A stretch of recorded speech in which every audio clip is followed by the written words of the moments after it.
Moi, je n'ai aucune obsession vis-à-vis ni du régime algérien, ni non plus du peuple algérien. L'Algérie consiste.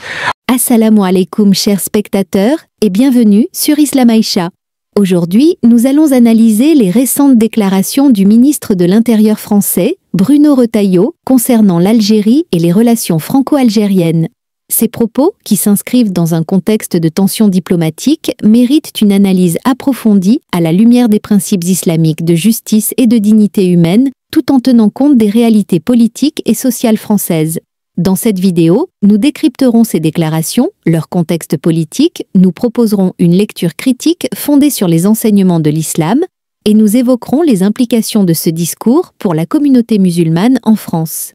Écoutons d'abord les points clés des déclarations de M. Retailleau. En tout cas, elle pense avoir un droit de tirage mémoriel perpétuel. Et nous sommes dans le présent aujourd'hui. Et la France ne peut pas servir d'alibi au régime algérien pour d'autres choses. On ne résout pas de crise quand on est trop gentil. Il faut assumer ce que j'ai assumé, c'est-à-dire un rapport de force. J'ai engagé aussi un bras de fer, notamment à la suite de l'attentat de Mulhouse. Mulhouse, c'est quoi? C'est un terroriste islamiste qui est d'origine algérienne, qui aurait dû être en Algérie à 14 reprises. Nous l'avons présenté aux autorités algériennes pour qu'elles le réadmettent sur le sol algérien. On avait tous les documents, il n'y avait aucun souci. Et à 14 reprises, on nous l'a refusé. Et il y a eu cet attentat. Dans les centres de rétention administrative, c'est là qu'on retient, pendant au plus 90 jours, les étrangers qui doivent quitter le sol les plus dangereux. 43%, ce sont des ressortissants algériens avec l'Algérie. Avec l'Algérie, bien sûr que ça fait partie du bras de fer. Moi, j'ai assumé ce rapport de force avec l'Algérie franco-algérien. Croyez-vous un seul instant, Darius Rochebin, que si je n'avais pas assumé ce rapport de force, cette question avec l'Algérie aurait franchi la surface médiatique? Là, comme sur d'autres dossiers, je n'y renonce pas. Je n'ai aucune obsession vis-à-vis ni du régime algérien, ni non plus du peuple algérien. L'Algérie pense avoir un droit de tirage mémoriel perpétuel. La France ne peut pas servir d'alibi au régime algérien. Il faut assumer un rapport de force. J'ai engagé aussi un bras de fer, notamment la suite de l'attentat de Mulhouse.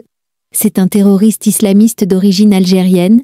À 14 reprises, on nous l'a refusé, sa réadmission. 43% des personnes en rétention administrative, ce sont des ressortissants algériens. Là, comme sur d'autres dossiers, je n'y renoncerai pas. Ces propos interviennent dans un climat tendu, marqué par l'attentat de Mulhouse en février 2025. L'auteur, d'origine algérienne et sous OQTF, n'avait pu être expulsé, faute, selon Paris, de laissez-passer consulaire délivré par Alger. M. Retailleau, connu pour sa fermeté sur l'immigration, utilise cet événement pour justifier sa politique de rapport de force et accentuer la pression sur l'Algérie concernant les expulsions. Comment comprendre cette stratégie politique? M. Retailleau s'adresse à un électorat préoccupé par la sécurité et l'immigration, thème majeur en France. Sa fermeté vise à rassurer cette partie de l'opinion. Diplomatie.